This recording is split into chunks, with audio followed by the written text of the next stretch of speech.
Tyler. Breaking news. Breaking news. Give us the whole rundown. So we can back up. We could start, I guess, for those that don't follow pickleball as closely as others. Hopefully this will be the last video we make on this topic. Yeah. So we'll try to let's get back include to everything. Playing pickleball. Exactly. Or trying to. Well, yeah. Not for me, for you. Okay, so just a little recap. So we'll go back to MLP started in 2020. MLP stands for Major League Pickleball. Major League Pickleball started in 2021. Okay. Right. And they hosted their first event.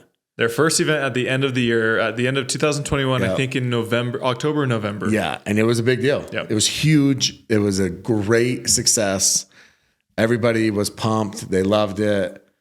PPA players at that time were allowed to play in it. Mm-hmm. All the pros played in it. Yep. And it was a massive success. And it was a team format. Which hadn't really been done at this level up till then. Exactly. And the difference was it was team, and then like they created, as opposed to like the word like tournament or tour event, it was an event. A team event. It was like a party almost, right? Like not that it wasn't like competitive, it was crazy competitive. Yep. But it was just this massive production. You don't have any players on court 32 on a, taped lines and a temporary net, right? It was a huge production. Yep. And so it was a big hit for fans. It was something we've never seen. It was rally scoring. They did the Dream Breakers. You had freaking, players, men against women in singles for the first time that we never saw before, right? Yep. And it was a big success. So the following year, PPA 2022, I think PPA realized like this is great, but these are our players that you are essentially making money off of, right? And so PPA ends up saying, hey, that our players that are contracted to play with us cannot play in MLP.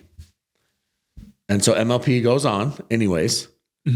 And they run their own events. Well, they run these events. They said, we're still doing it without you guys. Yep. We're going to do it without you guys. We have players that are not contracted just to play in the PPA. There's other players out there. And, they got the Rafa Hewitts and the Paris Todds and the Lee Whitwells.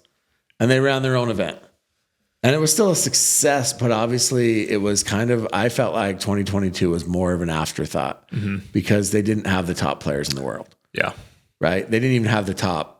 It wasn't even just like the top, 5. It was like the top 30, right? There was just missing players there. And so they ran their event the whole season. So the end of 2022 comes and they meet again and they decide, hey, you know what? I like both sides, and they come to an agreement and there's terms of that agreement. PPA, MLP come to an agreement. And they say, yep. Our players can now play MLP again. And so they have a term sheet. Everybody signs this term sheet. Everything's looking good. And so they play the first event, which was what, Mesa? January 2023. Yep. So they play the Mesa event. Big success. People are loving it. They have scheduled 6 events throughout the year. So 3 in season 1, 3 in season 2. So season 1 comes to an end. PPA obviously is still running their tour events between these, or we should say MLP is running their events between PPA events. But so June comes, season ends, and everybody's pumped for season 2. They're talking about how, everybody's coexisting. Things are great. They have their draft in July, which we were there. Yep. And then a few weeks later, all hell breaks loose. I mean, that's the best way to put it, right? Yeah, we actually go into a little bit more detail in a different video, so we're not going to talk about that here. So go back to another video of ours. We'll try to put it in the description. Yeah. So that comes to a conclusion. Yeah, so it comes to a conclusion. And yeah, basically Steve Kuhn decides that he doesn't like the terms of this merger and he wants to break it off, even though they've already agreed to terms. And then we have this that we've spoke about ad nauseum now. Did I use that word right? I'll have to look it up. I feel like I did. There's just this huge arms race and everybody starts signing as many players as possible. Yep. So that goes on for a month Well, the signing of players was like 2 weeks. It was a whirlwind. Yeah. But this whole thing goes on for a month, and literally like in 6 weeks, they're back to agreeing to terms of a merger. Yeah. Right. And there's a lot of things in this merger that are still unanswered. Mm-hmm. And we had Tim Parks on, so go check out that episode. And also to preface this, Steve Kuhn, he's the founder. Yeah. He was the CEO. Yeah. And so, yeah, he's the whole reason MLP started. He's the founder. He started it. Yeah. It was his vision. Mm-hmm. He's the visionary behind it. He was allegedly the money behind it at the beginning. Mm-hmm. And he's the reason that it even existed to begin with. And then, so yeah, Steve didn't want to do this merger with PPA. He thought that they could get, more critical mass in the PPA. And he started this kind of what we've been calling a hostile takeover. Mm-hmm. And so the Tour Wars begin again for the second time. They come to agreements. I don't think that Steve was very much in agreement with the merger. He almost essentially was cut out. Merger terms were agreed to where they said, hey, Steve is the whole reason that we're in this position. The good and bad. And they asked all of the owners to give Steve between 2% and 3% of all their teams.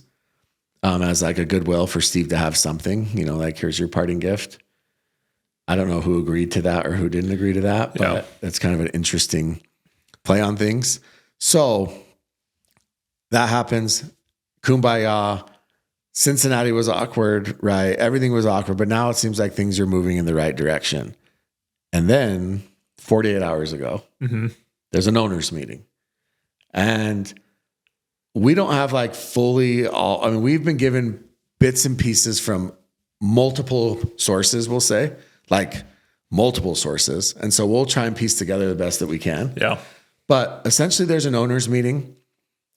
Steve Kuhn is on that call, but Al Tylis and Jason Stein, who are now the new preferred investors of the merger, or two of their preferred investors, I believe, along with Dundon, and they were not invited to the call. Mm-hmm.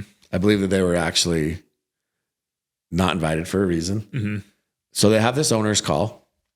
On the owner's call, in essence, there was some disagreements about strategy moving forward. Kuhn is leading the call.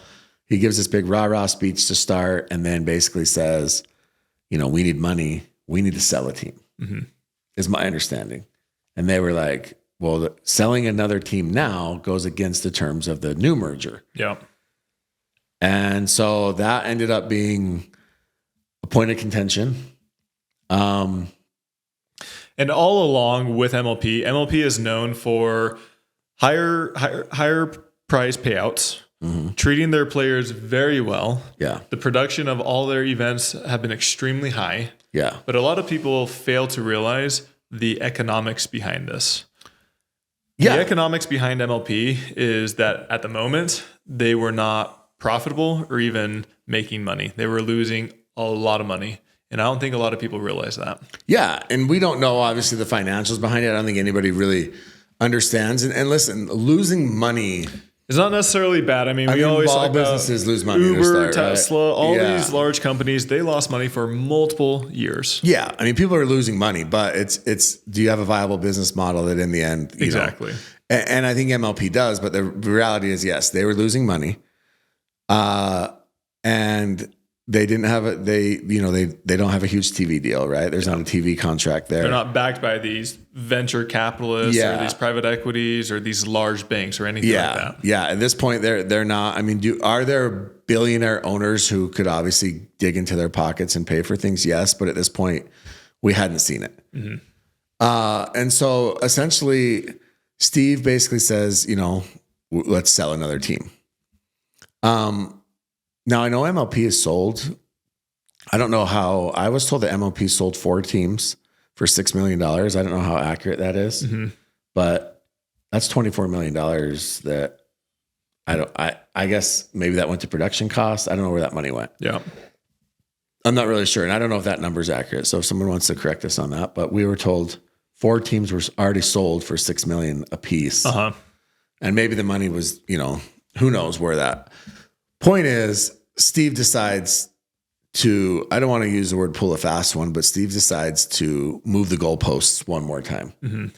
And at that point, several members that are on the MLP board, okay, not the new company board, but the MLP board, were like, dude, we're out. We're over this. We're out. Mm-hmm. So Millie, I can't remember everybody, but they essentially, 3 members of the MLP board resigned, yeah, leaving just two people remaining. And the next morning, Al Tylis gets word, and I believe Jason Stein, they get word that they were, it's kind of funny that they had this meeting and what Steve was trying to do. And so Al Tylis is like, I'm over it. I'm done. And he resigns from the MLP board. Mm-hmm. And so at that point, I think Steve didn't get the reaction he was hoping for. He didn't get like that rallying cry didn't quite work. Mm-hmm. The owners didn't, merge together and get ready to go to war one more time. Because the thing is there are owners that don't love this deal. Mm-hmm. They don't love this merger. They don't love this deal. They don't think it's a great deal for the owners. They think it's a great deal for Tylis and Stein. Mm-hmm. And obviously that's neither here nor there, but in the end, it's probably the best deal for the league and it's the best deal for the players. Yeah. But there's definitely owners that disagree with at least portions of this deal. Sure. Which you're always going to have that, right? Yeah. No one's ever going to be 100% yeah. happy. And there's other owners that didn't want to merge and they wanted to freaking, let's go to war. Yeah. Right. Let's hire the lawyers. Let's go after it. We've got more players than they do. We've got enough money. Let's go get it. So, I mean, there's a disagreement on both sides there. And so anyways, the next day, Steve basically, I think he has a little bit of we'll call it a come to Jesus meeting with himself. Uh-huh. Realizes that maybe he's finally lost, his last allies within the MLP, and he releases a statement. Yeah. So he sends out an email to all the owners, right? Yes. Yep. So he sends out an email to all the owners. Yeah. And I mean, we don't need to read it word for word, but do you want to recap it? What it says? Yeah. Basically what he says is, I'm sorry. Sometimes I let my emotions get the best of me. I have these huge visions for how I expect things to be. And, essentially I don't always see, all the consequences of my actions. Yeah. We'll say it like that. And he essentially steps down, says that he will no longer be on the MLP board. He relinquishes his votes. He asks essentially that they take mercy on him. And I mean, lack of a better word, please don't sue me. And then he says, please also, let me just go in peace and run Duper. Mm-hmm. Don't get rid of any of my Duper employees. I really wouldn't be able to live. He's really standing up for his employees. He was. He always has. Yes, he has. Steve's a good, he's a nice guy. I think that he's a well-intentioned guy with a big heart. I'll say that. But he also has this, like we said, he's P.T. Barnum. Yeah. He's got this grandiose vision of everything. Mm-hmm. And sometimes that gets in the way of the obstacles that are actually there, right? He looks past them because he can see, for example, Duper. He sees Duper as $1 billion business. He sees $100 million a year. I mean, 2 million people paying $50 a month, 2 million players paying $50 a month. Like that makes it $1 billion business, 10x of 100 million, right? Yeah. Problem is your algorithm sucks. Yeah. Right. People are having complaints. Not everybody uses Duper. There's 4 different rating systems. And it's like, so I see where he wants to get, but you've got to take the little steps to get there. Yeah. And so anyways, he steps down. He does say, please spare my employees. Don't let any of my employees go. I don't want anybody to lose their jobs. And I'll ride off into the sunset and I'll go run Duper. And that's kind of where we're at. And yeah, we can draw our own conclusions from that, which we've talked to a few people. Mm-hmm. The majority of people we spoke with said they do think that this actually makes the merger easier. Mm-hmm. It creates a different set of hurdles, but he was a kind of a major hurdle for them to get over. And so they feel like this will be in the end, once they get through a few things, this will be a good thing for the merger and a good thing for pro pickleball. Gotcha. Anything else we'd like to add here? What's your take, Tyler? So we're going to another video. Should we get more into details on the other video or talk about that here? About just kind of everything going on. No, we could talk about it. So I've had a lot of people talk to me, and one in particular, you know him as well. And he keeps bringing up the point how nobody is talking about the fact that this whole situation going on right now, why was it started? I mean, you talked about Steve Kuhn, his vision, and this person, not me, this person said 100% greed. It was 100% greed to control the market, to dominate the market, and be in control. And so I thought that was kind of interesting. And had Steve Kuhn or these other players or these other people in the position gone at it a different way, I think this all could have been avoided 100%. Yeah, I mean, I think so too. I think the interesting thing about it is that there is a lot of money backing MLP, and there's obviously a lot of money backing PPA. So it is weird that sometimes it takes like you're back against the wall and you have nowhere to turn before these guys actually stepped up. And does this devalue MLP teams? Or increase the value? I think that it would. Oddly enough, I think that once this merger is complete and everything's complete, I think it's going to increase the value because I think that it stabilizes things. Right? Yeah. I mean, look, the contracts are wild. And I don't know who we have. I mean, and I don't think that some of them are not, let's just call it what it is. I've been very honest about this. Some of them people don't deserve them, but it is what the market's the market. So you can't knock somebody's hustle for getting a good deal. But the craziest part about all of this is they probably could have got away with $12, $15 million. Less. Yeah.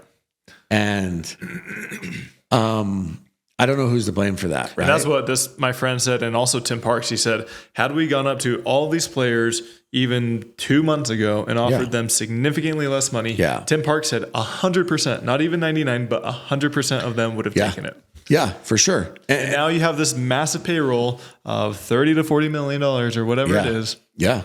And so that's a pretty big bullet to bite. Yeah. And it's interesting. And you wonder, like, truthfully, do they, like, I mean, obviously right now at this point, it sounds like everything's moving forward and they're like, look, we can make this work and we're just gonna, we're going to obviously have a pretty high burn rate for 3 years.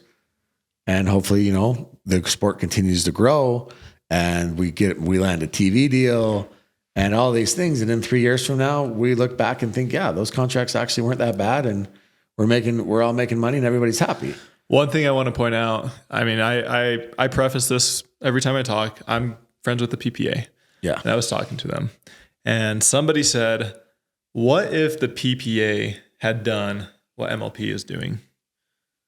They would be labeled as a Ponzi scheme. They'd be labeled as this and that, liars. They'd be blown up all across the internet. So I agree, but why is that? Is that because the PPA's previous reputation, or why is that? I would say, the reputation. You think it's because their previous reputation, like, sure. Where I'm telling you, MLP has created this environment of fun, of a party, of right? Where, like, and I'll tell you this right now, Connor Pardo straight up told me, he said, Jimmy, if I am not making money on an event, I am not doing it. Like, that's I think he's okay. Business. Yeah. I think he's okay with me saying that. Yeah. He said, if I am not making money on an event, I'm not going to do it. And it's a certain amount of money. Yeah. It's a specific number. And it's not even like where the PPA is making profit. It's where everybody's getting paid. Yeah. His employees, and that's his number. And that's what he shoots for. Everybody's got to get paid as opposed to just doing an event to do an event. Yeah. And so that's where it becomes a little bit different. And he said, I've had to cancel events before for that reason. Yeah. And so I think that does make him, maybe if obviously you hear that side of it, he's a little bit less of a villain because you realize, why he's doing it.